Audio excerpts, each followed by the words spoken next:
자, 롤러코스피라는 이 오명을 쓴 증시 급등락의 원인 중 하나 단일 종목 레버리지 ETF 꼽히고 있죠. 정부가 부랴부랴 이 보완책 마련에 나서서 긴급 조치권 도입까지 지금 추진한다 이렇게 밝혔는데 이러다 보니까 정책의 중심에 있는 이 김용범 이 청와대 정책실장 앞서 증시 변동성 원인으로 시장 특성을 언급했었습니다. 변동성이 사실 이제 뭐 이렇게 단일 뭐 이 상품 때문이다 그렇게만 보기는 어렵고 그렇지만 변동성의 이 레버리지 상품도 일부 또 영향을 준 것도 사실이고요. 그래서 우리나라만의 또 특성이 있었고 최근 두어 달 동안에는 이제 반도체 종목 자체 변동성이 되게 커서 이 레버리지 상품이 시장에 나온 시점하고 이 변동성이 커지는 시점과 겹치면서 더욱더 이렇게 좀 도드라지게 보이고 있습니다. 자, 여기에 더해서 김용범 청와대 실장이 증시 변동성의 원인을 일부 개인 투자자들의 역동적 투자 탓 이렇게 돌리는 발언까지 하면서 그야말로 투자자들의 분노가 커진 상황인데 김용범 실장, 이 남미 순방 중인 이 대통령보다 앞서서 지난 30일 귀국한 이후 이것도 이제 문제 해결을 위해서 귀국을 서둘렀다 이렇게 보면 되겠습니까? 무슨 문제 해결을 할 수가 있겠습니까? 그렇습니까? 지금 국내 정치 상황이 녹록치 않으니까 빨리 들어오긴 했을 텐데요. 제가 볼 때 김용범 정책실장은 그 자리에 계속 있으면은 개미 투자자들의 원성을 완전히 집중적으로 받는 그러한 부담을 혼자 져야 될 것 같고요. 또 대통령도 상징적으로 지금 이러한 상황을 야기한데 무엇인가 또는 누군가가 책임을 지는 모습을 보여주는 것이 맞다라고 생각하고요. 지금 이렇게 레버리지 상품으로 지금 그 소위 주가가 떨어지니까 개인 투자자의 역동성 그러면서 외부 요인이라든지 개인 투자자에게 책임을 돌리는데 만약에 이 단일 종목 레버리지 ETF가 올라가가지고 엄청나게 주식이 올랐다면은 과연 개인 투자자의 역동성이라 그랬을까요? 아니면 정부가 이런 정책을 실시한 것이 시의적절했다라고 얘기할까요?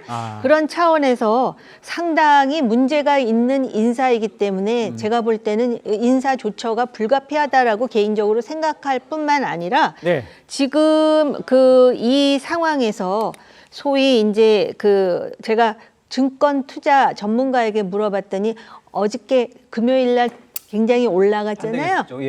그런 반등이 대여섯 번은 있어야 원상복귀가 된다라는 겁니다. 근데 과연 그게 그렇게 쉽게 될까요? 이 상황에서 개인 투자자의 역동성을 말했지만 그것뿐만 아니라 대내외적 환경이 썩 좋지 않은데 말입니다. 알겠습니다. 이런 그 분석과 비판들이 있는 상황에서 김용범 청와대 정책실장 가벼운 입을 탓하는 목소리도 지금 나오고 있습니다. 정책 효과는 자신의 성과로 언급하면서 쏟아진 비판에는 시장 구조 탓을 반복하고 있다는 겁니다. 지난 1월 레버리지 ETF 국내 도입을 공개 주장했던 김 실장은 시행 50여일 만에 부작용 논란이 일자 환율 등의 효과가 있었다고 반박하기도 했습니다. 개인들은 현격하게 해외로 자금 유출하는 게 순유출이 줄었습니다. 이런 효과들도 일부 작용했다고 봅니다. 김 실장은 앞서 삼성전자와 하이닉스의 역대급 시총을 자랑했지만 2년, 3년 뒤에는 저는 3강 된다고 봅니다. 시총 기준으로. 저랑 내기하시죠. 증시가 출렁이자 두 회사의 시장 비중이 큰 탓이라고 했습니다. 자, 정책실장이에요. 그런데 성지현 부회장, 이게 정책실장인데 저렇게 방송에 나가서 뭐 어떻게 될 거다 막 이런 식으로 너무 가벼운 입 아니냐 이런 지적들에 대해서 어떻게 보세요? 뭐 예측까지는 할 수는 있지만 내기하자는 말은 너무 가볍죠. 그러니까요. 정책실장은 정책으로 이야기를 해야 됩니다. 저렇게 방송에는 가끔 나올 필요는 있죠. 왜냐하면 국민들께서 이해하시지 어려운 부분에 대해서 설명드리기 위해서 방송에 나올 수는 있는데 정책실장과 지금의 김용범 실장 같은 경우에는 정책을 설명하기 위해서 나온다기보다는 뭔가 전망하고 평가하는 거를 하기 위해 나온다. 그러면은 국민들께서 그런 얘기를 들으면서 불안감이 해소가 안 됩니다. 네. 지금 정책 시장, 지금 정책 당국자들이 해야 되는 일들은 국민들의 불안감을 해소시키기 위해서 끊임없이 정책을 내놓고 또 의지를 표명하고 우리가 이런 것들을 불안감을 해소하기 위해 이렇게 노력하고 있습니다. 이런 것들을 강구하고 있습니다라는 메시지를 내야지. 지금 투자자들이 역동성이 너무 크기 때문입니다. 지금 뭐 어쩔 수 없이 이런저런 것들이 겹쳤기 때문입니다. 그런 이야기는 사실 시중에도 다 떠도는 이야기들이거든요. 네. 국민들은 그런 이야기를 아무리 들어도 불안감이 해소되지 않습니다. 저는 정책 시장이 자리를 만약에 유지하게 되신다면 저런 방송이나 이런 것들을 나오실 게 아니라 계속 발표되는 정책으로서 정책실장의 역할을 좀 드러내는 것이 필요하다. 방송은 줄이시는 게 가능하다면 끊으시는 게 전 맞다고 생각합니다. 알겠습니다. 지금 근데 민주당은요, 여론이 악화되는 건 이 상황을 보면서 대책 마련에 나서고는 있지만 정부와는 좀 선을 긋는 그런 모양새입니다. 정무위 소속 민주당 의원이 당과 상의가 없었던 정책이라고 말을 했습니다. 한번 직접 들어보시죠. 대책이 매우 늦었다라기보다는 사실은 매우 부적절한 시점에 이 상품이 나왔다. 여당도 모르는 사이에 이 상품 출시가 준비가 되었고 여당하고의 당정 협의도 없이 상품이 나왔다라는 측면에서 상당히 좀 안타까운 그런 상황입니다. 그래서 지금이라도 조치들은 훨씬 더 강도 높아야 된다. 그러니까 지금 이미 상황은 벌어졌고 지금 사후에 지금 약방문식으로 좀 하고 있는 거잖아요. 김영범 정책실장의 행보는 어떻게 보세요? 뭐 상당히 부적절하죠.